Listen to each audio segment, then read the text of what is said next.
Hello, welcome listeners to another episode of Listen, Learn, and Love, hosted by Richard Osler. We have returning guests on the podcast. I always like to have returning guests. My friends McArthur, Krishna, and Anne Pimentel. Welcome to the podcast, you two. It is so nice to be here. Yep, thanks for having us again. And Anne, I'm not sure I said your last name right. Will you say it right for our listeners? Pimentel. There you go, listeners. These two women were on episode 836, and they talked about a new book called Changemakers, Women Who Boldly Build Zion. Just a terrific book, and they're going to talk about they don't just not keep working. And they have sent me an email, and they've been doing a series of articles with interviews with 15 women. And they're going to talk about these women around the world that they've interviewed. These are all on a Substack called Women on the Stand. Amy Watkins Jensen, who was on episode 853, talks about women on the stand. And so everything we talk about in this podcast will be, go to this Substack, read this Substack, share this Substack, and just helps us what we can do to consider to improve Zion, especially the experiences of women in our church. We have a couple of daughters in our church that have had a choppy experience with the church, and I'm grateful for women like you that help me see blind spots that I might have and better be able to support women. So this podcast is for women and for men and for everybody that's trying to do a better job to build Zion. Anne is joining us from Utah, Salt Lake County. It's June here, and the smoke has started in our valley because of wildfires. So this is the time of year I wish I didn't live in Salt Lake. And McArthur is leaving Oregon. She is, and this is big news. I didn't know this. She is going to Berkeley, and she is enrolling in a graduate program at Berkeley in art and religion. And she might talk more about that. And someday she's going to be on the podcast. I'm going to say, welcome to the podcast, Dr. Krishna. And that's going to be, I feel like you both already have honorary PhDs degrees because of the work you do, but it'll be more official. An honorary would be, I was going to say, an honorary would be certainly useful, but and cheaper. I think I got to put in the work here. Anyway, I'm going to just turn it over to you to share what you two have prepared, and just so glad to have you on the podcast. Yeah.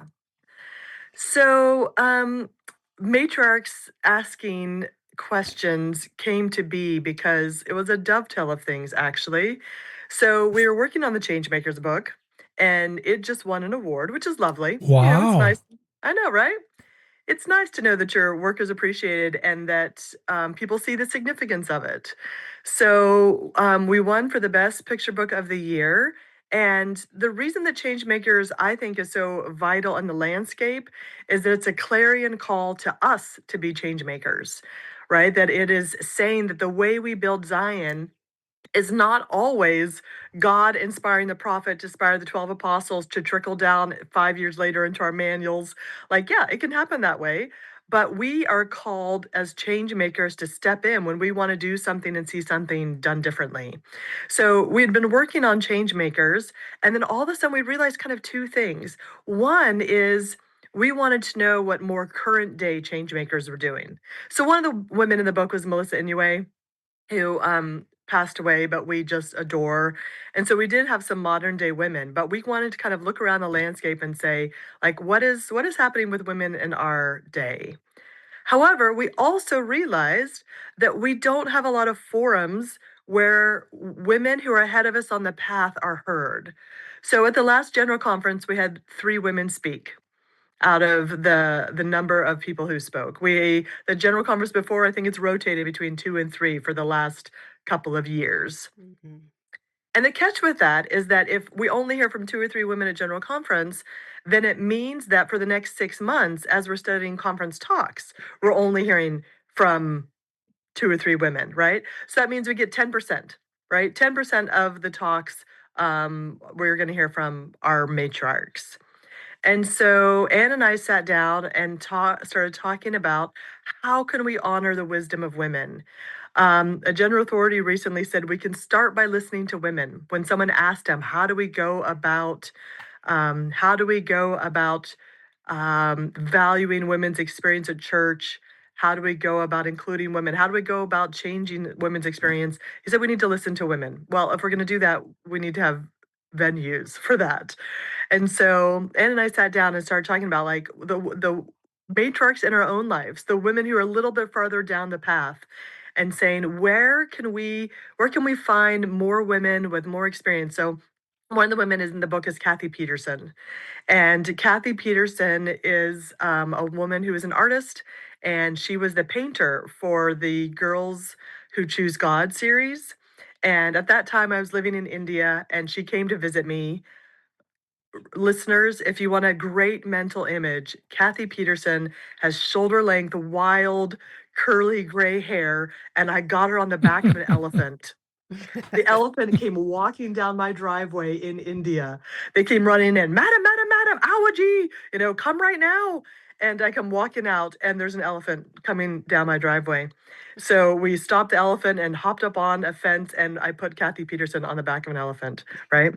And so in my mind, if I could have some sort of logo for Matriarchs, it'd be Kathy Peterson with her wild gray hair, astride a majestic beast, right? So carry that in your head when you're thinking about, matriarch's wisdom. But Kathy had been so powerful in my life because I could ask her tricky questions, and what is it like to do this, and how about this, and raising kids this, and she was just so marvelous as a woman who'd walked the path of being a faithful disciple of Christ and a creative artist and a mother. And she just had wisdom. She had wisdom to offer me just because she was a little bit farther down the path. And so Anne and I started talking about like, okay, how can we collect? How can we showcase? How can we expose people to these kinds of wisdom? And then Anne started talking to lots of people because we also wanted it from all over the world. We didn't want just, women who were in our own zone. Yeah, and we as women, I think we have a great ability to create networks. And so we started reaching out to all the women that we knew who maybe had connections in other countries. And we got women from all around the world. We have women from Thailand to Uruguay to South Africa, Sweden. We've got women everywhere. And then a good portion of women here in the US as well. But it was really important to get that breadth of experience because we know that we can't just base everything on our Western civilization, our Western society. Um, But and wasn't it even, cool, and that, like, even though they came from all over the world, it was so universal. right, Like, that's what I I was going to say. It's yeah. so, we can relate to it so much, even though it's somebody living in Thailand or something where I've never been. I don't know that culture. I don't share the exact experiences, but I can share in in what happened and, the things that she's sharing with us. It was really cool to bring such a global vision together. Um, and for me personally, this book was really impactful because both of my grandmothers have passed away. And dang it. I'm coming up on the fourth anniversary of my grandma's funeral, just in 2 days. And when she passed away, she had dementia for a number of years before she passed away. And so I wasn't able to talk to her and ask her some of these questions that I really wanted to know how she approached things and how she dealt with different things in this crazy world that we live in. And so it was really important to me to be able to ask these questions to women that could be kind of a stand-in grandmother for me since mine are gone. Um, so I think that having that feeling of just sitting at a kitchen table with my grandma and having a conversation with her, that was really meaningful to me to be able to hear from these women. Yeah. So what Ann and I did is we sat down and we started thinking about, like, what are 20 or so questions that we would ask our grandma if our grandma was here, right? Neither of us have grandmas on the earth. If our grandma was here, what are the 20 questions we would ask them? What are the things that we want to know about their life? And we contacted these women and asked these questions, and some were interviews and some wrote back, but we got these kind of answers to 20 questions. And then we started organizing. And what was so interesting is how universal it was, how many women strive to contribute to the world in whatever way they were. And it was a wide range of women's life experience. I mean, President Johnson was a lawyer, right? Before she was the president of our church, the president of the Relief Society of our church. And so that's a very different life experience than mine. I've never been a lawyer, right? Like, but Sister Johnson and I have both, President Johnson and I have both run our own businesses, right? We have both had children. And so what was interesting about this universality of these discussions was how much these answers to these questions applied to our lives no matter what. I mean, and Claudia Bushman, we got to talk to Claudia Bushman. That woman knows stuff, right? And just super lovely to hear about both the range and the universality that could apply to my life. And as Anne said, like sitting at the kitchen table and just having a grandma hold your hand and give you some tips, as you're trying to navigate whatever stage of life you're at, right? And I think that women have different stages, kind of. It's not as straightforward as it once was, the stages, right? So here I am. I'm 52 years old. I'm moving to Berkeley to go to graduate school at the Graduate Theological Union, right? Wow. And right, and my oldest just graduated from college. So apparently we can't go a year without paying college tuition, right? But just and I have a 10-year-old. That's my youngest. And so having these, knowing and understanding that women are interacting in this world in really robust and kind of rolling ways, right? It's not just that you go to college and you raise kids and then you're a grandma and you're done, right? But the women are contributing and to these lives, to this world, in a wide range of ways, and that it's not just this like straight track. And I think that listening to these women and their advice or their thoughts on these different life tracks and moments and kind of just gave my heart some ease, right? So if you're someone listening to this and you think, I have tension around this topic or this question, maybe dig into the Substack. Each chapter is one question. So we did 6 chapters and then we just did a whole chapter of kind of golden nuggets because there's too much wisdom to pass up that was all over the map that just didn't fit into any chapter. But if there's a question that in your heart is pressing, maybe one of these 6 questions might have wisdom that benefits. And we decided actually that we wanted to release it on a Substack, Women on the Stand Substack, because we wanted it accessible. People now get a lot of information from audiobooks, from podcasts, not always from buying a hard copy book from a bookstore. And so when we were done with this wisdom, it didn't feel quite right to put it into a book. Because we wanted it to spread as far and wide as possible. Because again, women's wisdom should be accessible. And so, yeah, now we need someone to go into Spanish. So if you're a Spanish speaker and you want to translate it, like that would be an amazing gift. So, That's and so you should tell some stories about some of your favorites. I was just looking through the chapters, and there's just so many. There's so many good things. So one of the women that we talked to is Deborah Bonner, who is the mother of these wonderful Bonner children, and they all sing, and she's creating these gospel unity choirs around the world, and she's just such an inspiration, and it's been fun to get to know her. But she talks about how she met Harry, her husband, and how he wasn't a member and she was, and there was all this stuff around, or no, they both weren't members at this time, but they were very close to God, and they ended up moving to Las Vegas on a whim with very little money. And one of the first people they meet is a member of the church. And she just talks about her love of God and how she knew that God always was watching over her and her family. And then you can see this play out in how her kids are raised and how they're showing up in the world, and they have such a special connection to our heavenly parents.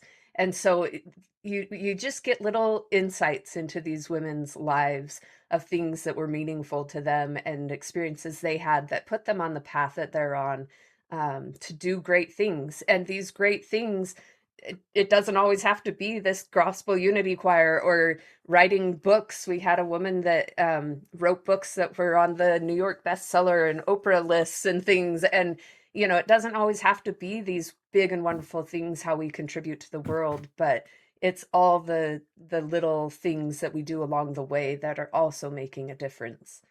Um, And I think one of those key things, while you're thinking of another story, and one of those key things that each of these women showed us is how they're making sovereign choices. So, mhm, sovereignty is something I've been thinking so much about recently as I've had to make some big life choices. And to me, the definition of sovereign, being spiritually sovereign, is that we know God exists, we know we can turn to them, and we have the courage to follow the personal revelation that we receive. Right? I mean, before we started this podcast, you were talking about the guts to go back to school at 52. Maybe that's guts. I'm not, maybe it'd just be insanity, right? I'm not really sure there. But I think that practicing sovereignty is such a vital role for anyone who wants to be a disciple, because I think following God can be a wilder ride than what we were first predicting when we were making our baptismal covenants at 8 or whatever age that happened. And I think that listening to these women and hearing about their stories and watching them be spiritually sovereign, watching that they could turn to God and get answers, and those answers didn't always match the life that they were expecting. And I think that is such a vital way for us to show up in the world and to become stronger disciples, is being willing to show up in the way that our heavenly parents want us to show up. And I think that courage, um, it's one thing to hear him, it's another thing to actually apply that in ways that are, demanding, right? And can take us down paths. Like, probably when you got your baptismal covenants, Papa Osler, you did not think you're gonna run a podcast, right? That was not on that's not on your bingo card, right, for this lifetime.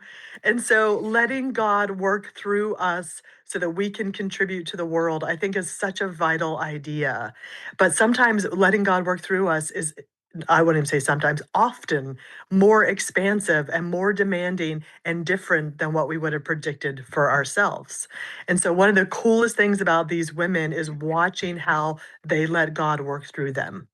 And I think that that's just a lesson that whoever you are, like, that's the thing we need to practice, right? And that's going to take some guts. And yeah, that was my big take home from looking at these women's lives. yeah. I have just one quote that I wanted to share. Speaking of the unique ways that God works through each of us. And this is from Mary Ellen Edmonds, who recently passed away. She was so incredible. I heard her speak when she came to the MTC when I was there. She worked at the MTC for a long time, but she was just such a great speaker and so engaging. Um, and she's talking about her contribution, how she feels she has contributed to the world. She says, as I look back on an already long life, I have thought about what contributions I might have made. I feel so thankful that my Heavenly Father blessed me with a wonderful sense of humor. This has been a huge blessing for me my whole life. It has helped me teach. It has helped me make friends. It has helped me comfort others. Although humor may not make sense in this kind of setting, being a comfort to others, but it is real for me. And those are in capitals. It is real for me.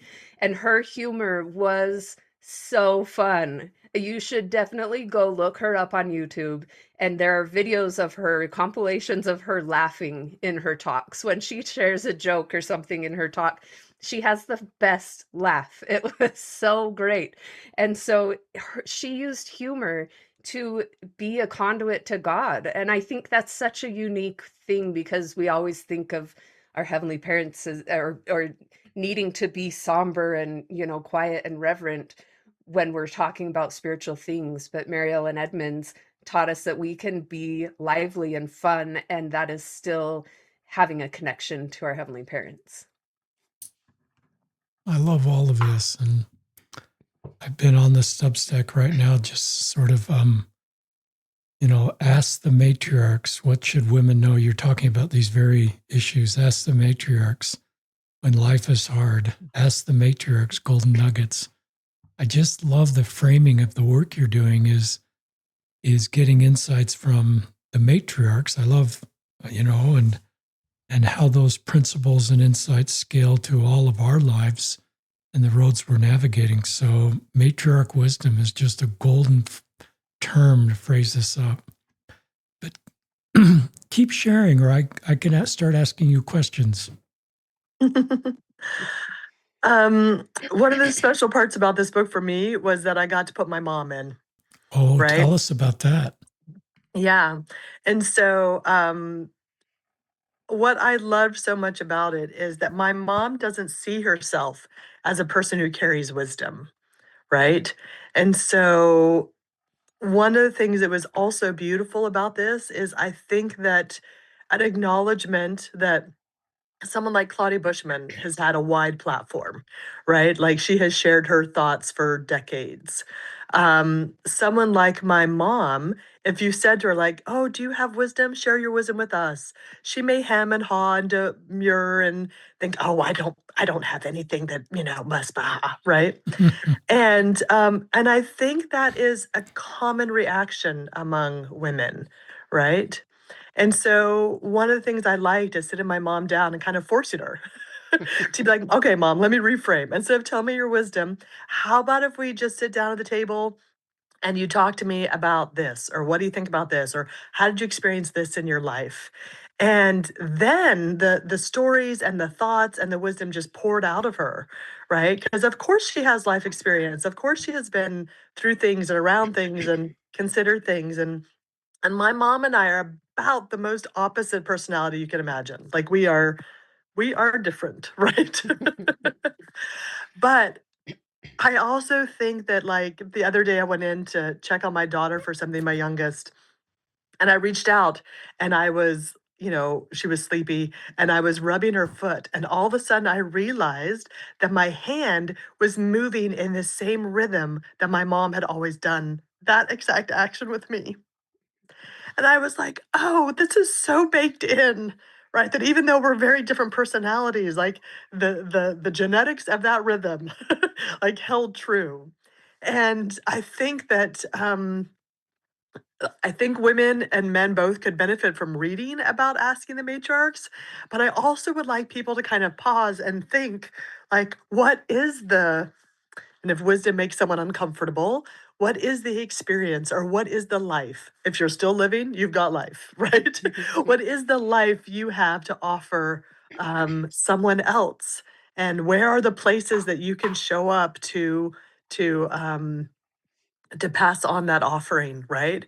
And so this book is a call in so many ways. It's a call to acknowledge that women have wisdom, a call to acknowledge that we should listen to them, a call to label the term matriarchs, right? That is a beautiful thing that our temple patriarchs and matriarchs, that that term is can be real and powerful.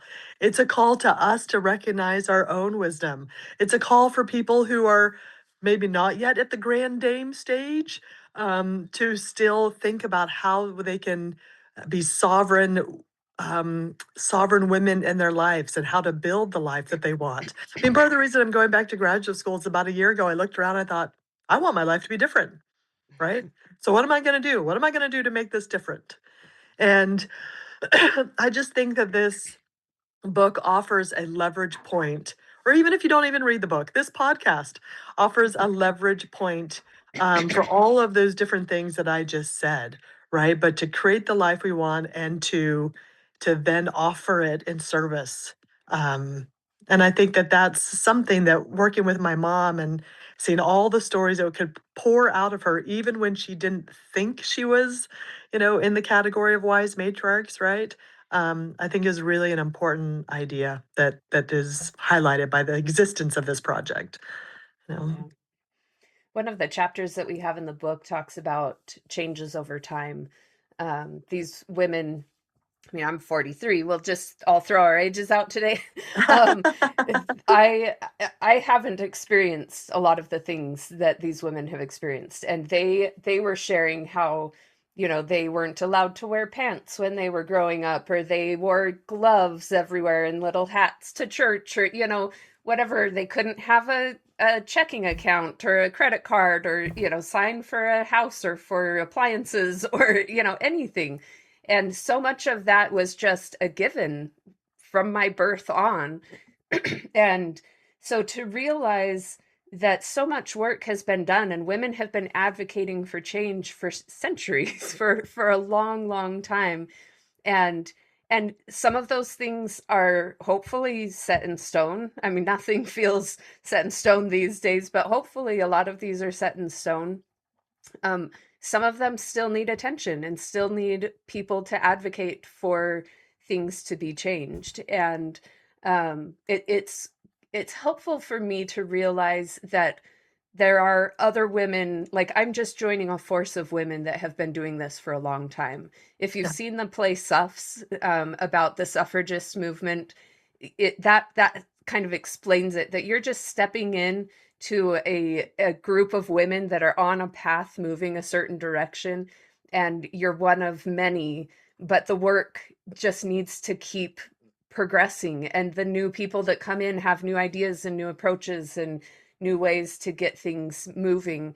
But we're doing it, we're standing on the shoulders of such amazing women that have been working for so long. And so I can't come into something and think, wow, no one has ever had this idea, I'm going to change the world. And it's helpful to know that history, to know who has been working, knowing about Claudia Bushman, knowing the work that she's done for women in the church is hugely empowering to me, because I know that if she could do it, if she could work for so long, then I can keep working on it. And I don't need to give up because I'm just joining forces with her and kind of taking the torch and moving on.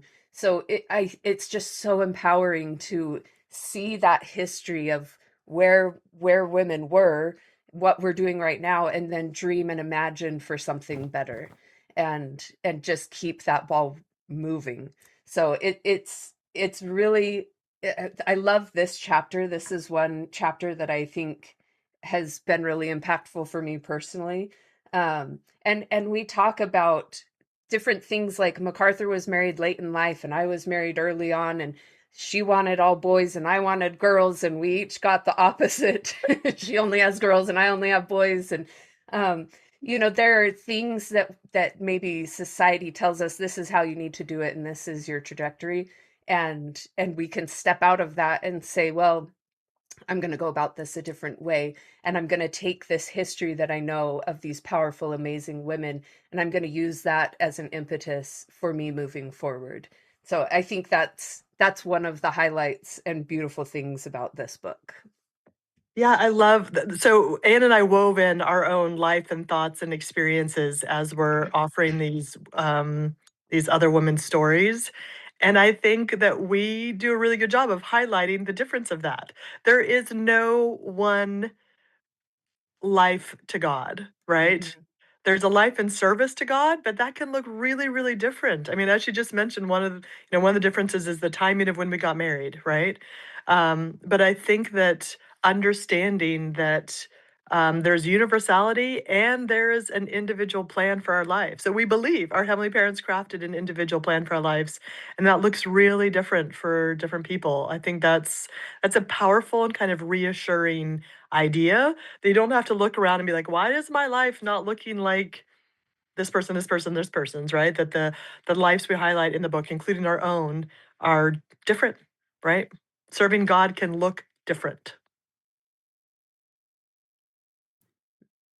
Just love listening to the two of you. It's inspiring. I told these women before we started to record, sometimes these podcasts are like my sacrament meeting, where I can just listen to my guests and be inspired by their thoughtful insights in the gospel of Jesus Christ and how to improve and how to lift voices that we don't hear as much. So I keep sharing whatever you'd like to share. It's inspiring. It's inspiring for me, and it's full of hope, and which I love the word hope. I was going to say, this book is hopeful. That's a good word. Yeah. You'll find through the book that we wove in quotes and scriptures and things, quotes from our church leaders. And we wanted to end every chapter with a quote from a woman church leader, and that had something to do with the chapter, because we have had such incredible women as leaders in our church. And as MacArthur said at the beginning, we don't get to hear from them all that often, which is really unfortunate. And they serve for such a short amount of time that we don't really get to know them all that well. I think social media is helping a bit, where they each have their accounts and their, I love watching Sister Browning talk about the primary songs. She does those reels every so often. And you get a little insight into who she is as a woman. Um, but we wanted to make sure that we were highlighting women. There are quotes from our male general leaders, and those matter. That's important as well as we talk about doctrine.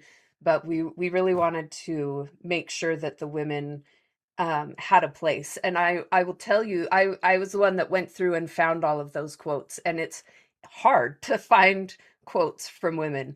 But there are a few websites that have gathered a bunch of quotes from the whole history of the church. And there were probably 2 weeks at my son's soccer games. He was playing soccer one spring, and I would sit on the sidelines and I was just going through these quotes and pulling out which ones could maybe work for a chapter. And I got a big list of quotes that were meaningful to me and meaningful to our book. And that was such a rich time in my life to just be reading quotes from our female church leaders. Not all of them were used in the book, but I just was engulfed in reading these women's words. And that is something I have a personal goal when I give a talk or a lesson or something, to pull in quotes from women, because again, we don't hear from women that often. And so if you want to do that, if you want to include more women's quotes, you'll find a bunch in this book. We have quotes from Chieko Okazaki. She's kind of one of our ringleaders that we used in the book, but there are a lot in here that will be helpful, and it takes intention. If you want to include women, you really have to work for it to find them, because there's quotes from the men all over the place, and they're kind of, easy and at hand to find, but you really have to work to find these women's quotes. But it is meaningful and powerful to bring in a different perspective. Maybe list those websites in the show notes so that people can go find those as well. Yeah, I can send you a list of them. There are people doing the work. Again, it's like what I was saying, there are people doing this work that, coming into it, I might think, oh gosh, I don't know where to find all of these quotes. I guess I have to be the one to look for all of them and make a place for them to live. It turns out people have already been doing that. And so we can use their work and benefit from the work joining that the they've been river, as doing. you're talking about, right? Like the Subs idea of like we're just all flowing into that river, right? Yep. Yeah, which is beautiful. Well, one of you take a minute and introduce our listeners to Chieko. I don't know how to say her last name. Okazaki. She is gone, and I was Yes. not aware of her during her ministry, but I've become closely aware and deeply moved by her ministry. Yeah, she was wonderful. So she was born in Hawaii. Her parents are of Japanese heritage. And she grew up Buddhist, and she was baptized, I think, as a teenager in Hawaii. And she talks about how she just joined her Buddhist religion and her LDS religion and took good from both of them. And really, she had such an incredible testimony. So she moved to Utah with her husband, I believe was also Japanese. And he was not a member. In heritage, right. And they moved to Utah, and they weren't allowed to buy land. She was a teacher in education, and just really struggled. And a neighbor that was a friend of theirs offered to buy the land for them, and then they built a house on that. And so she had a lot of, she confronted racism a lot in her life. But she was called into the General Relief Society presidency and she was the first woman of color to be called in to that calling. And it was in the 90s that she was in that she was serving. And the thing that is so wonderful about her is probably because she was an educator, she used a lot of props and object lessons in her conference talks. She's holding up a bottle of peaches or a basket of this, or I think she had an oar one time. She just had all of these amazing things. And she has a cat's cradle thing. She did the little cat's cradle string game at General Conference to talk about this net that she was creating. Anyway, she just had so much wisdom, and the thing that I love about her is she brought such a different perspective. One story that I shared on my podcast with my husband, we were talking about the family proclamation because she was in the presidency when that proclamation was announced. And in a later interview with Greg Prince, she says that the Relief Society women were not they weren't asked about this proclamation. They had They no didn't contribute to yeah, creating they it. didn't contribute at all. It was just kind of said like, hey, we'd like to do this in the Relief Society meeting. And they had been planning to talk about families and to talk about different types of families and how all of those different types of families are valid and seen in God's eyes. And so they let this thing happen in their in that Relief Society meeting. But if you read her talk that she gave in that session, she speaks about 2 or 3 speakers before President Hinckley read the proclamation. And in her talk, she said, here's the ideal family. Here's, what society says is the ideal family and how that works. And that's lovely. And many women here have that situation, have that experience. But there are many women here who are divorced or widowed or don't have children or are in abusive relationships. And she listed off all of these different things that people are experiencing, that we all have, we know somebody or we have experienced ourselves. And she said, your heavenly parents, she said Heavenly Father, but I always throw in heavenly parents, they see you and they love you and you matter to them. And then to have 2 talks later, the proclamation be given, there's just such a stark difference. And I'm not, there are good things in the proclamation, but it is so harmful to so many people. And it has been such a topic of strife for a lot of people. And so I encourage people to go read her talk in that same session because she had insight. She had stewardship over the women of the church at that time in her life. And I believe that she was receiving revelation from our heavenly parents as well as to who needed to hear that message, that everybody's experience matters and is seen to God. That was beautiful. We'll link to that talk in the show notes. Yeah, it's great. It's a good one. She talked a lot about the rainbow of the world, right? That people, I mean, I think Hawaii, if you've been to Hawaii or like she did grew up there, you can't help but look around and see the myriad of cultures that contribute to that island and that place. And she talked a lot about, that we welcome all. And I just think her generosity of soul towards a range of life experience is a really vital lesson that we could take with us.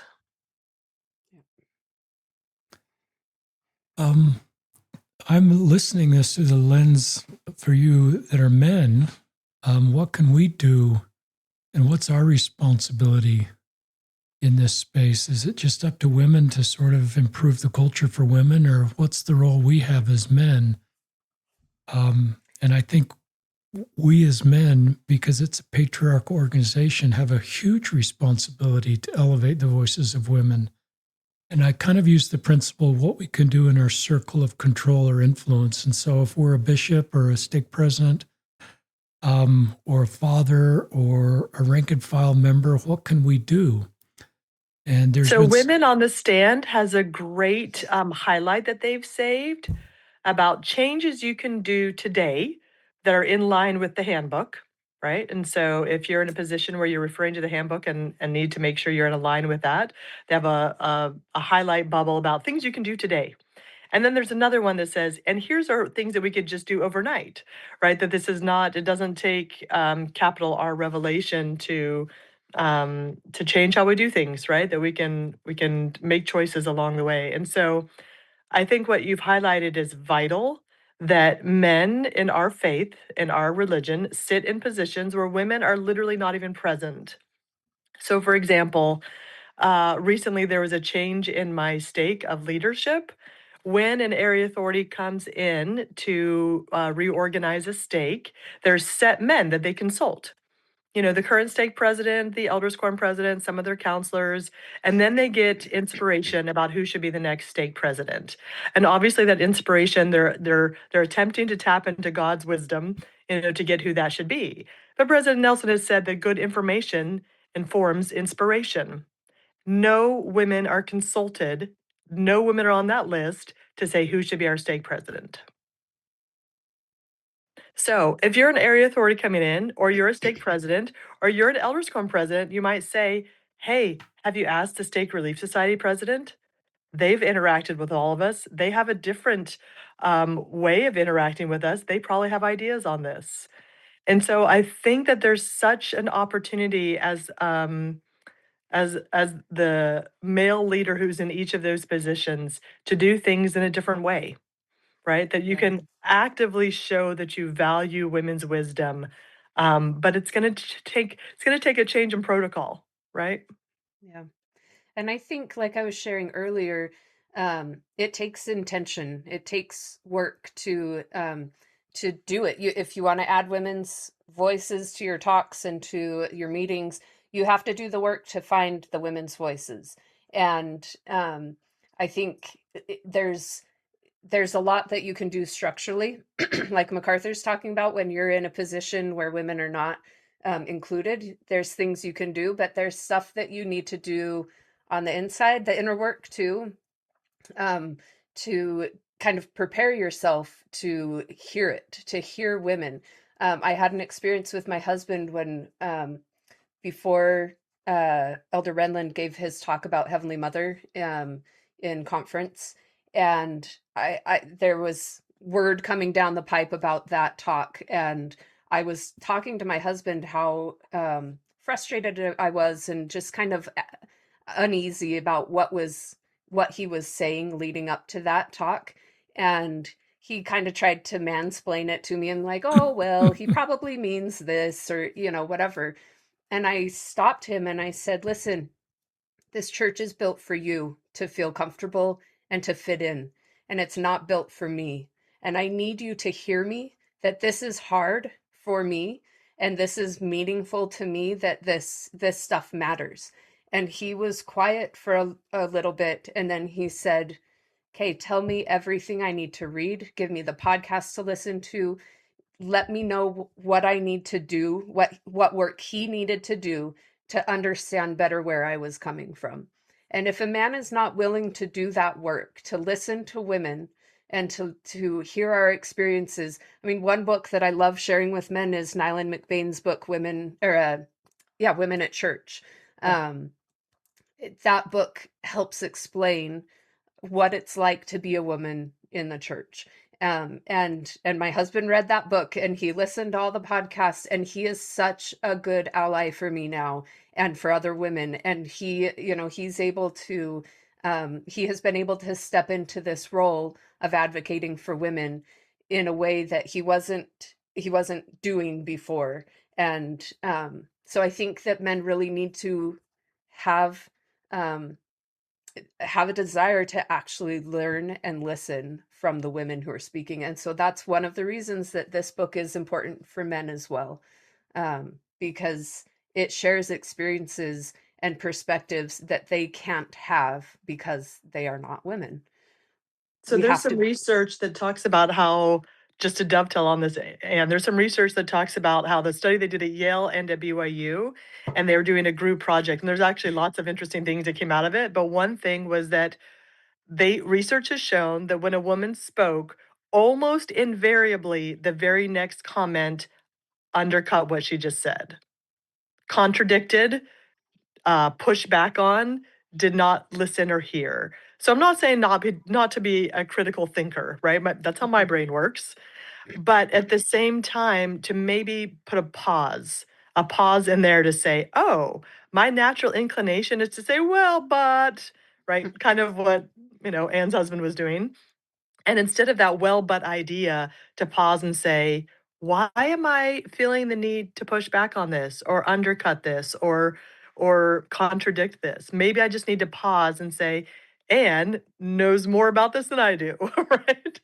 And I Mhm. think that baking that pause into our being is a great place to start. If you're listening to a woman tell a story, if you're listening to this podcast, and if your first reaction to hearing Anne say that is like, oh, wait a second here, right? Like I think that is something that we all need to do is to put our reactions aside for a moment when anyone's sharing a different life experience. This isn't just women to men, but generally, if someone different than me is sharing their life experience, is my initial reaction to say, "Oh, I can hear what they're saying," and then consider, or is my initial reaction to look for the look for the exception, look for the loophole, push back on something?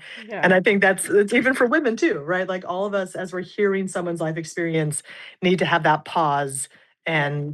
and see if we can hear from another human laying out their life, Yeah, right? because nothing in this world is binary, right? There's no, it's not black and white. There is always going to be a breadth of experience and different things that people are going through. And so your experience is true because it's yours, and somebody else's experience is true because it's theirs. And you can't say, no, that's not true because I've always done it this way or whatever. It's like you go into a room and somebody says, gosh, it's so hot in here. And you're like, no, it's actually cold. We need to all put sweaters on or, whatever. Both things can be true because body types are different, people feel things differently. And so, um, I love that pause. I love that idea to have a pause and think, well, my experience is different, but what can I learn and how can we come together to make something better using both of our experiences together? A great analogy I heard recently is if you're wanting to explain this to kids, or your spouse or whoever you need to, you have one person put their hand in hot water and one person put their hand in cold water, and then they both put their hand into lukewarm water. And depending on where you're coming from, that feels different, Mm. right? And that's Wow. a very easy analogy to be like, oh, Anne had experienced this and this and this. Her husband experienced this and this and this. Now, there is this lukewarm middle zone that we're all experiencing, going to church. But where you're coming from and what you've experienced means you will feel that differently. And it doesn't undercut either side's Hmm. experience, right? Yep.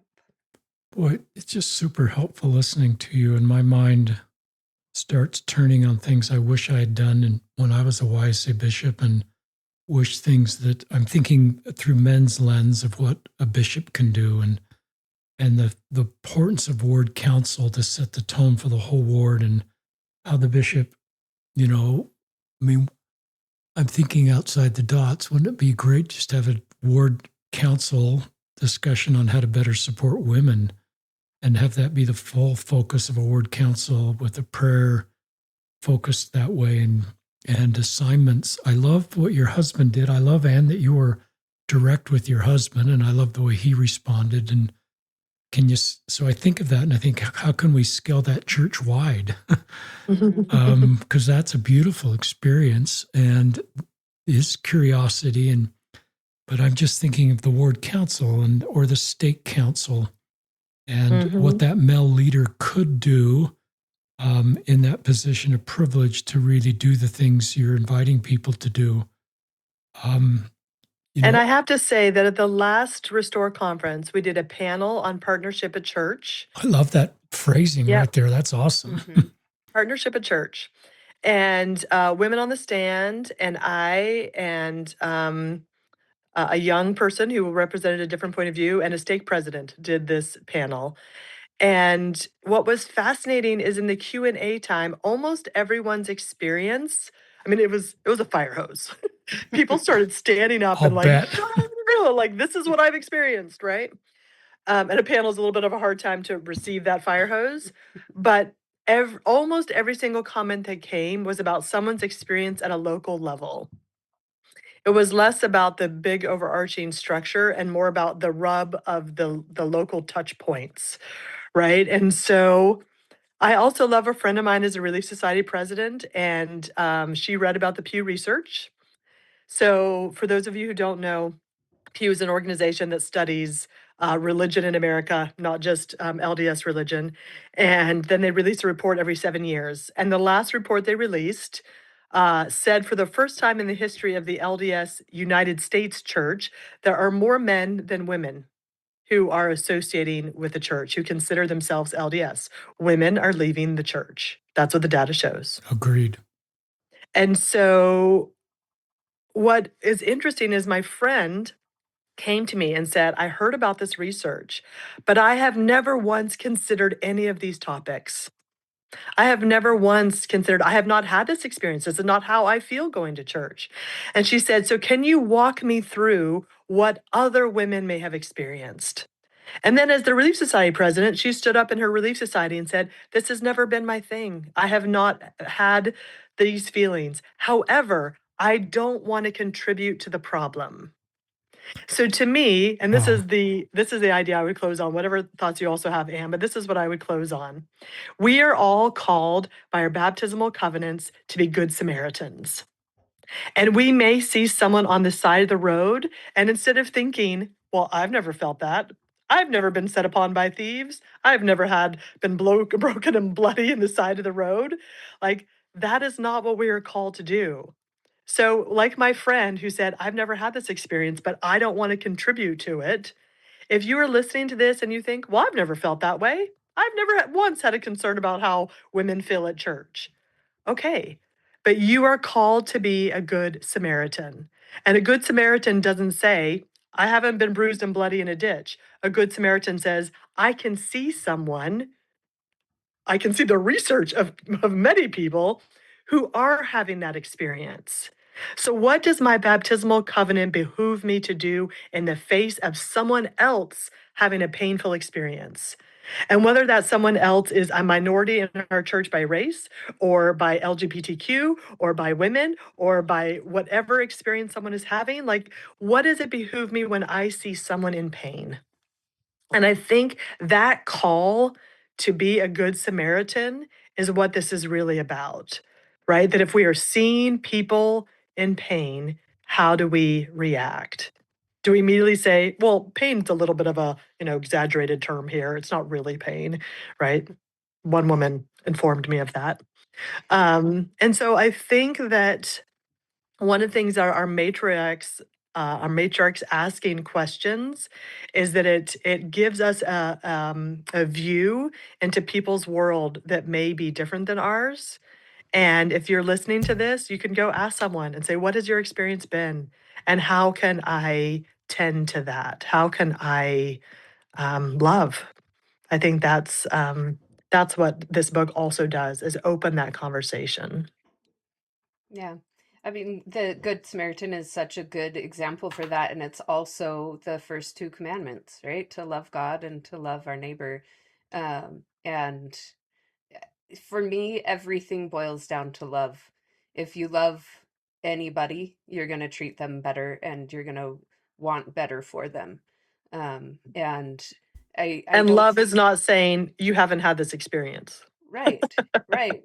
It's listening, it's believing their experience and then once you understand, you do better. I mean, that's my favorite Maya Angelou quote, when we know better, we do better. And to know better, you have to listen and you have to understand, because you're not going to be able to experience everything yourself. And so it takes that inner work first, to prepare your heart to actually listen and hear what people are saying. But uh, if we don't love, um, if we're not seeing them as a sibling in God, then we're just kind of at a standstill and we can't move past that. And that's why I think those two commandments were given as the most important things that we can do. That doesn't mean go and judge everybody and that's how you love them because you're judging them against God's commandments. That's not love either. Loving God helps us to, if we honor God and love God, we see everybody else as God's children. And the way that God loves them, we can have a little insight into that love that our Heavenly Parents have for each of their children. And so then we can align our lives with that love and move forward together as we do better. Yeah. Amen. This is great. Just so when you say the book, are you talking about change makers? Or are you talking about Ask the Matriarchs? Ask the Matriarchs. Okay. We call it a book because we were writing it with the intention to be a book. But as McArthur said, it works better to just spread it out. And we hopefully will be recording it as a podcast, a little mini series podcast that will come out later in the year so that there will be an audio version for people to listen to it being read. So Ask the Matriarchs, it will be in the Substack we'll listen to in the list in the show notes. Episode 836, Changemakers, Women Who Boldly Built Zion. We've talked about in this podcast. That's a separate book that's awesome. I was just rereading the show notes I wrote about that book, and I'm going to read some of those. If you haven't read this book and you're trying to do the things that we're all inviting us to do, a couple notes: how revelation is scattered, how women led change the church institution with primary and relief society. The backyard principle, that was a golden segment of that podcast. Sort of your personal journeys to stay in the church. McArthur hopes for the church her daughters are raised in is different than the church she was raised in. The importance of personal authority. So that's just a little bit of an overview of that book and episode 836. But skip the episode, just read the book. That's what we're trying to do in these podcasts, is get you to the book, and the podcasts are kind of try to get you there. So, and subscribe to this Substack. And men, I'm thinking of men. I'm thinking of what we can do. And I could give you a list of suggestions based on some of the things these women have shared, but I trust the Spirit to give you ideas. The ideas that come to my mind, if I were a bishop, and I'm not, is the women's quotes. I would lead on that. I would have the rest of my church talks during my time as bishop in ward conference or fast meeting. I try to do women's quotes, and I may never even say why I'm doing that. People may pick up on that. But there's a lot of great women quotes. And yeah, I wouldn't do 100 to 0, but I might do 80 to 20. I think about what you could do in ward council or stake council if you're a stake president. I think about Fifth Sunday, where you have a lot of latitude to do, and I just think, and be bold. Sometimes we have this culture, men, where we don't want to get ahead of the brethren. The brethren aren't talking about Heavenly Mother, using Heavenly Parents rarely in church talks. I use Heavenly Parents every time I talk. God to me is, whenever I use that term, I try to do it on the podcast, use Heavenly Parents. And that's not being very bold. It's just just doctrine. It's just doctrine. Just our doctrine. It's just our beautiful doctrine. And so, I just think we as men need to lead on that. And I'm uncomfortable where we are. I sat in our ward, and for fun, as we were sustaining in ward conference, we got into the upper 20s before we mentioned a female name over the pulpit. And it was the Stake Relief Society president. And I just think we have to do better than that. And there's this whole area we can't control that's sort of outside of our control. And that's the institutional stuff. But to these women's point, there's so much we can do at the local level. And maybe that matters a lot to people, is what the local experience is, even if they're uncomfortable with the institutional experience. You can call an all-female Sunday school presidency. That change just happened. If you're a bishop, you could do that this week. And credit to our YSA bishop, who called an all-women Sunday school presidency. And I was in the back row, almost stood with my sustaining vote, and gave President Despain, as her name, a big, huge hug, and she's awesome. And I was so grateful for that. But yeah, that's yesterday's flawless. Well, I won't go into that. But I just, the data I see is the same data you are seeing, and the data represents the lived experience in our family and with wonderful women in my life. The church was built for me. I'm 65, so I'm older than all of you. And the church was built for me. I'm a Salt Lake City, fourth generation straight old white guy. And I'm in the bullseye of privilege, and this church was built for me. And I don't have a lot of trauma from my experience, but I just am curious enough and want to follow the data enough to know that wonderful women are having a very different experience than me. And so what can we do? And really capable women are leaving our church, as you point out, more than men right now. And that's certainly true in my experience. And so instead of dismissing this all as a sign of the last days or the elect or some of the things, I think it's really good to look inward and say, what can I do? And be uncomfortable and be curious. My mom, just to talk about moms, she's 93 and she's alive. And she went back, credit to Barbara Boyer Osler is her name. And she went, when I was in college, University of Utah, my mom went back to college and got an art history degree. And my brothers, and I think our whole family are, we have 2 sisters and 4 brothers. They are curious because my mom's always been curious. That's one of her hardwired Christ-like attributes, is just her willingness to learn and be curious and want to understand. And she still does that at 93, and it's her legacy. And, I love, the other thing I thought about is your mom, McArthur, and so many of these wise matriarchs that aren't well known. And maybe in a patriarch society, they don't realize that their voices are actually really powerful. And what they've done is really remarkable, but they're in this muted organization that may have caused them to not see themselves the way they really are.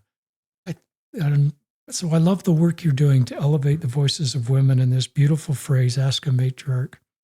Anyway, check out the show notes, listeners. Think of what we can do to improve the experience. I am better off. It's not just for women. I am better off with the women in my life. I would love to hear more women speak at General Conference. I have every professional situation I've been in since my first boss was a woman named Karen in Wichita, Kansas, working for Pizza Hut. I thought about her, and I've been working for women my whole life practically. And I see the value of reporting to women and counseling with women and having peer women in every organization I've been in, and the benefit to the organization and to my ability, if I'm a decision maker or someone providing information to the decision maker, is better off. And I'm recognizing the family proclamation didn't have women's voices, and we just need to do better. So anyway, that's kind of my invitation to all of us. But any final comments from either you, McArthur or Anne? I'd like to just share a quote from one of the women as my final words. And this is from Valerie Hudson, and it's a quote that we used in the introduction of the book. It says, "Listen to older women, hear their stories, ask what they have learned. It is in the generational breach between younger and older women that the momentum of forward movement for women is continually lost. Seek to learn what the older women in your life know." And I think that's an invitation to men and women alike to seek the older women in your life and ask them things. Figure out what they know, what their experiences are, and truly listen to them and see how that can influence your own life to move forward to something better.